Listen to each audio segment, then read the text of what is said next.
সকালবেলা দাদার এই ভাত আছে, ভাতটা এত সুন্দর হয়েছে, কালকে রাতে গলে গেছিল। আর এই যে পেঁপে, শুধু পেঁপে দিয়ে আলু টালু ছাড়া, কিন্তু উচ্ছে সিদ্ধ দিয়েছিলাম, উচ্ছেটা সিদ্ধ হয়নি। দুধটা গরম হয়ে গেলে আমি একা 1 কাপ চা খাবো। দুধ চা খাবেন? আচ্ছা আচ্ছা ঠিক আছে। ছেলেকে দেবো না, কারণ বিস্কুট নেই ঘরে, ওই জন্য ওকে চা দেবো না আজকে। আমি বলছি দাঁড়ান।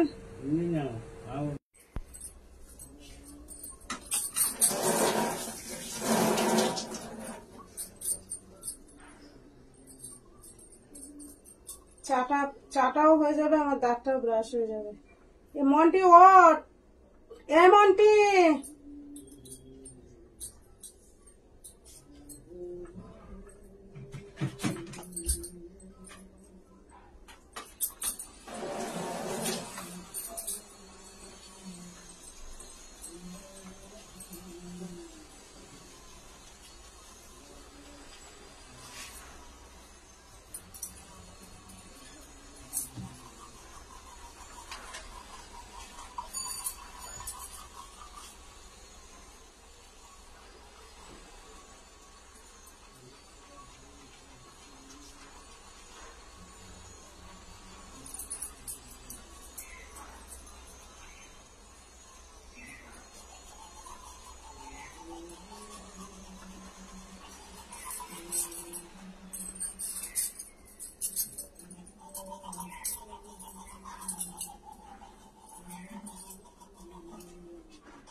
আর মাকেও দেখেছি এরকম আঁচল দিয়ে মুখ মুছে নিত, আর আমারও মাঝে মাঝে হয়, সবসময় না, মাঝে মাঝে এটা হয়ে যায়। কিন্তু আমার সানস্ক্রিনটা কোথায় গেল?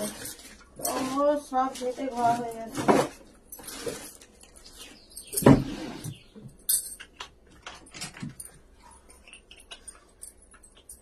চাটাও ফুটে গেছে। দুধ চা একটু বেশি না ফুটালে আমার অন্তত ভালো লাগে না।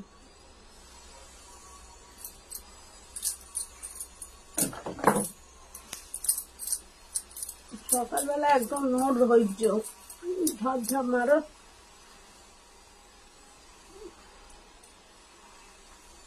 সিঁদুরটা সিঁদুর আছে, সিঁদুর করার দরকার নেই।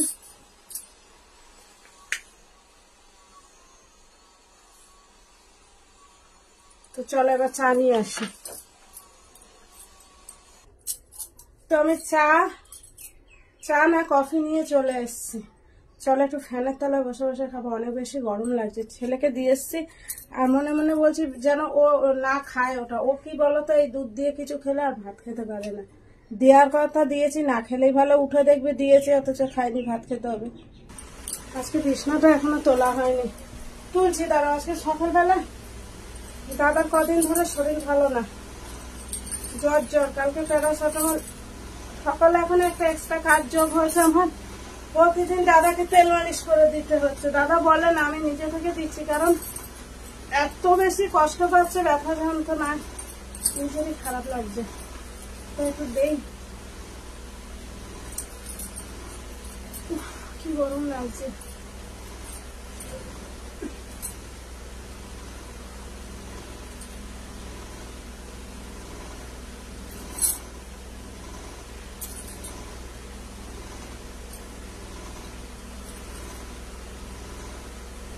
কি রান্না হবে আজকে? তো নিরামিষ। আজকেও মন্দিরে পুজো দিতে গেলাম না, তার কারণ আছে, সব কারণ তো আর শেয়ার করা যায় না। গেলে যেতে পারতাম, কিন্তু আমার নিজের পার্সোনাল কিছু কাজ বাকি ছিল, মাথায় শ্যাম্পু অনেক কিছু বাকি ছিল, ওই জন্য আমি গেলাম না। আর কদিন ধরে জ্বর জ্বর, তো কালকে এরকম জ্বর জ্বর লাগছিল, তাই জন্য আর সাহস করে মাথায় শ্যাম্পু করিনি, কারণ মাথা ব্যথা করছিল। জানি না শ্যাম্পু করলে ভালো হতো কিনা, আমি করিনি, আমার ভালো লাগছিল না। নেক্সট সপ্তাহ থেকে যাবো, কোনো প্রবলেম নেই। তো চলো চা ভাত খেয়ে আবার দেখা হচ্ছে।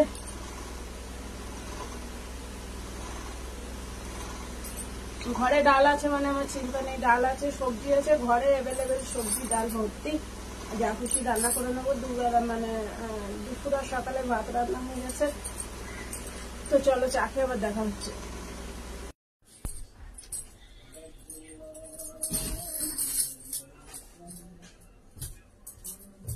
একদিকে ডাল সিদ্ধ বসিয়েছি, রান্না বসিয়েছি, আর একদিকে বসিয়েছি।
একদিকে ডাল বসিয়ে দিয়েছি, আর একদিকে বিছনাটা গুছিয়ে নিলাম। আর ছেলের জন্য আজকে নিরামিষ সত্ত্বেও, তোমরা তো আগের ভিডিওগুলোতেও দেখেছো, ওকে ওই ডিম দিয়ে ভাত ভেজে বিরিয়ানির মশলা ফসলা দিয়ে করে দিল, তবেই খায়। তো চলো, বিছনা গুছানো হয়ে গেল, এবার ওই ঘরে বিছনা গুছাবো। ছেলের ইন্টারনাল এক্সাম শুরু, তো ছেলে কলেজে বেরিয়ে যাচ্ছে খাওয়া দাওয়া করে। এরপরে আমি 10 মিনিট রেস্ট নেবো, রেস্ট নেওয়ার পরে আবার কাজ করব, কেন কি সকাল থেকে একটানা কাজ করছি। তোকে বললাম সাবধানে ট্রেনে উঠবি, তো চলে গেল, এবার কাজে হাত দিই। আর ফ্রেন্ডস দেখো, তোমরা তো জানো আমি কাজ করতে করতে একটু রেস্ট নিয়ে একটু গ্রিন টি খেলাম, নিয়ে একটু শুয়ে পড়েছি। এই দেখো টিটি, ও যেমন মা হয়েছে তেমন আমি ওর মা, ঠিক আছে? তো মায়ের কাছে তো মেয়ে আসবে।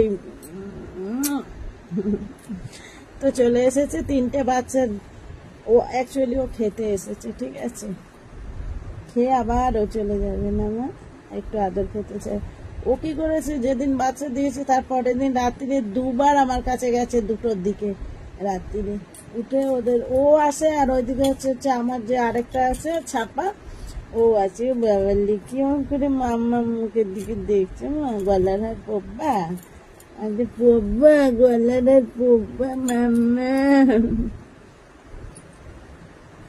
তো চলো, ওর খিদে পেয়েছে, এখন আমার ভিডিও চক্করে পরে ওকে কষ্ট দেয়া যাবে না। এমনিতে আমি ওদের কখনো কষ্ট দিতে রাজি না, এখনো দেবো না। চলো।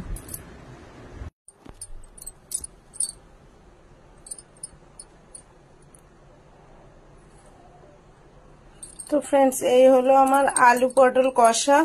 সবার খাওয়া হয়ে গেছে, একটুখানি আছে। সন্ধ্যাবেলা হয়তো রুটি বানাবো, তো রুটি দিয়ে খাওয়া হবে, ঠিক আছে। আর এই হচ্ছে আমার গাঢ় গাঢ় মুগ ডাল। এই রান্না মানে সবার খাওয়া হয়ে গেছে, বুঝেছো, আমি খাওয়া বাকি আছি। আমি বলেছি না, দাদা ভাই যখন খেতে চলে আসে তখন হচ্ছে গিয়ে আমার আর ভিডিও করা হয় না। তার সঙ্গে এখন ওই দাদার সঙ্গে দাদার ওই লেবার বা মিস্ত্রি দাদারাও বা ভাইরা আসে, কাকা বাবু আসে, ওই জন্য আর অত সময় হয় না। ওরা আমাদের ঘরে খায় না, কিন্তু একটু রেস্ট নিতে আসে, ঠিক আছে। তো চলো, অন্য অন্য কাজ করে আবার দেখা হচ্ছে। গুড ইভিনিং, সবাই কেমন আছো বলো। এত সুন্দর বৃষ্টি হচ্ছে, এত সুন্দর ঠান্ডা ঠান্ডা ওয়েদার, বাট আমি কিন্তু একটু শুইনি। দেখো আজকে মানে কতদিন পরে বলবো, ওই সেদিন করেছিলাম 3টে রুটি, আর আজকে মানে এই বিকেল বেলাটাই দেখো 7খানা ঘি দিয়ে গোলা রুটি। আর এটা দেখেছো, মানে আমার ইচ্ছা হলো খেতে। এটা হচ্ছে সুজি করেছি, আর ঘরে নারকেল ছিল, সেটাকেও দিয়ে দিয়েছি। জানি না কেন আমার মিষ্টি মিষ্টি খাবার খেতে ইচ্ছে করছে। ব্যাপারটা হচ্ছে আজকে আমার ভাত খেয়ে পেট ভরেনি, কেন জানো, আমার ঘরে আজকে মুসুরির ডাল হয়নি। তো আমার সেই খিদেটাই রয়ে গেছে, করলাম। হয়তো একটা রুটি খাবো, এটা খেয়ে আমার কিচ্ছু হবে না।